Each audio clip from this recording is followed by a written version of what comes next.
What's the deal, everybody? Welcome back to the studio. Jeremy Deal here. Today, we're going to be doing a tutorial on how to link up the Insta360 One RS 1-inch edition with Matterport for creating a 360 tour in real estate for particular. Now, I am going to be jumping into the field in just a moment, but I wanted to start in the office so I could have the best audio possible while talking about a few reasons you may choose Matterport over some other software.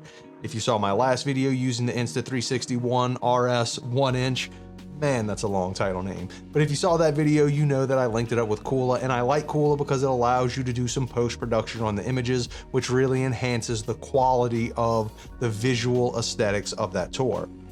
That being said, Matterport is all done on site, no post-production required. So if you're just a real estate agent, or if you are a photographer who doesn't have time to add more things to his post-production workflow, Matterport may be the choice for you.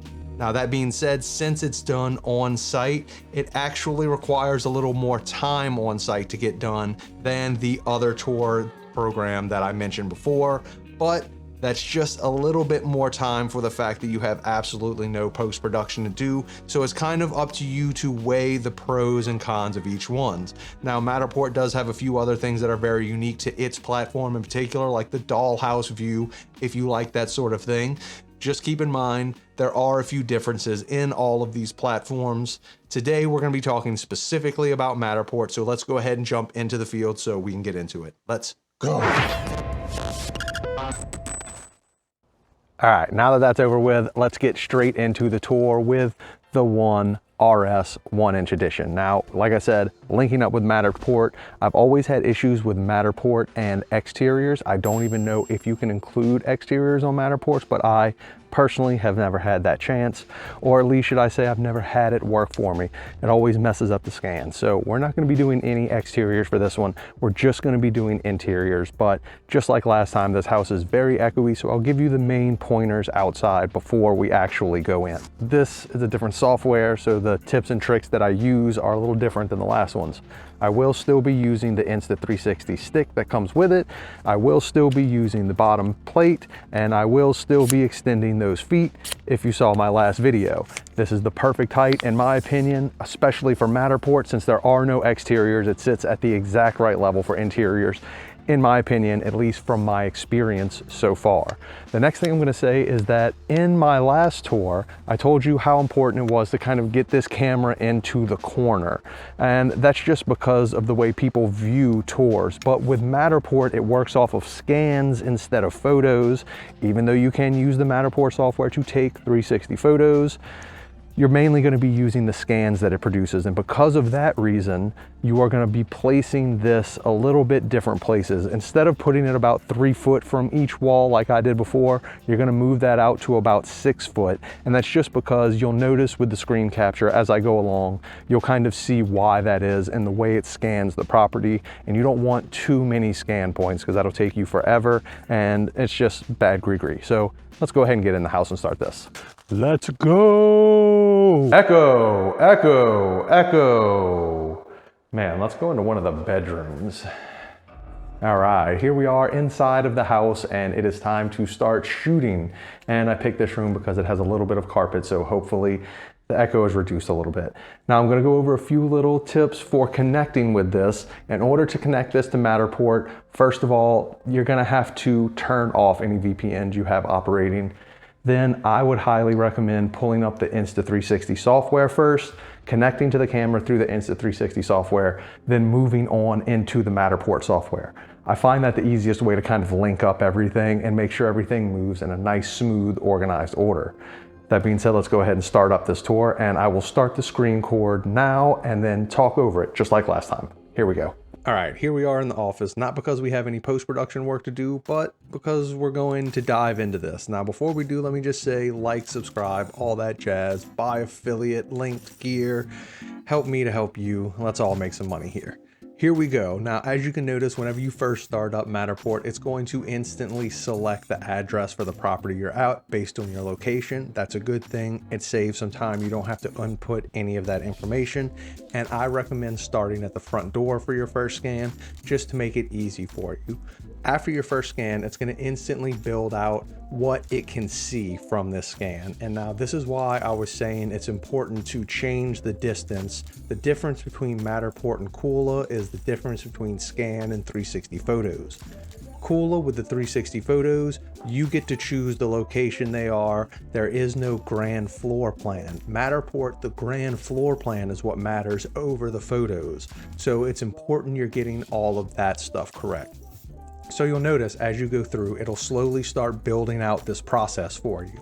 And I recommend whenever you are doing these properties, you know your area is scanned well when you have a solid line and it doesn't look like it's kind of mishmashed together. And you'll know exactly what I mean. You can look in here sometimes and see these little areas where it's not a fully formed corner. And that means that you've got to bring your device closer and scan that area. Now these scans do take a little bit less time because keep in mind, it doesn't matter what settings you have selected back in your Insta360 app. Matterport is going to select what settings it thinks is best. So it doesn't matter if you've got regular photo, 3-stop bracket, 9-stop bracket set in your Insta360 app. Matterport is going to pick whatever it wants to use. And I believe that's just a traditional photo.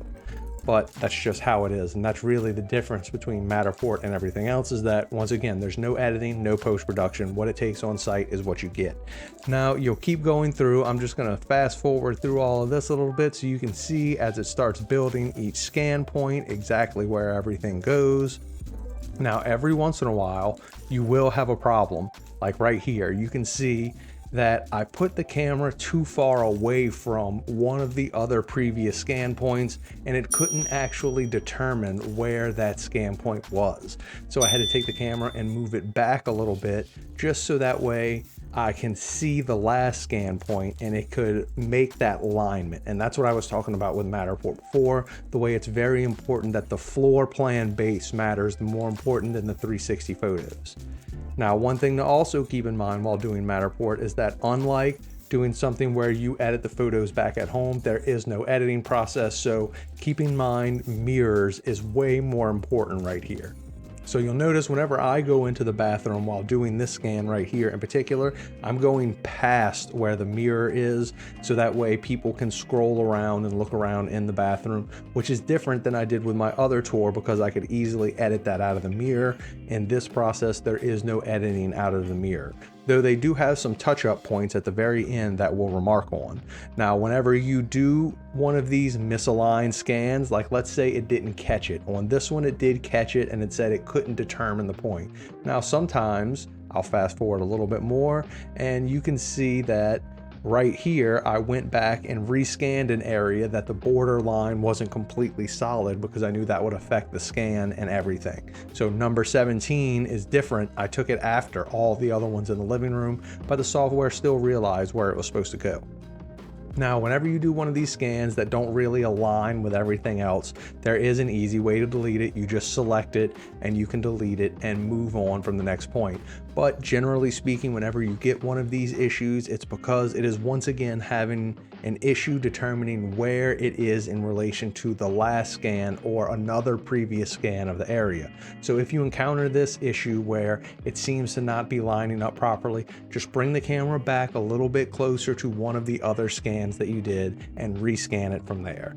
Now with Matterport, you cannot really have enough scans. There is a such thing as going overboard and you don't need that many, but generally speaking, you can't have more than enough. 360 photos, when you're scrolling through those, you can get too close to one another. But with the scans, it's really important. Like I said, the floor plan is what matters the absolute most.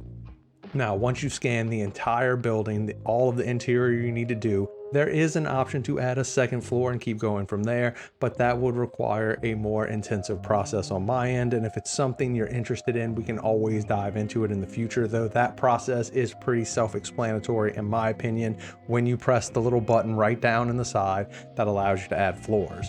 Now, the very last thing you're gonna do before you upload these is you're gonna go through and you're gonna mark a few things. And what you're gonna mark are the windows and the mirrors. I don't know why these are super important, but for some reason, Matterport really wants you to mark where all the windows and all the mirrors are located.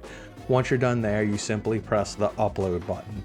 Now, it'll take a few hours between uploading and processing, but then you'll get an email from Matterport saying it is ready to use and ready to share.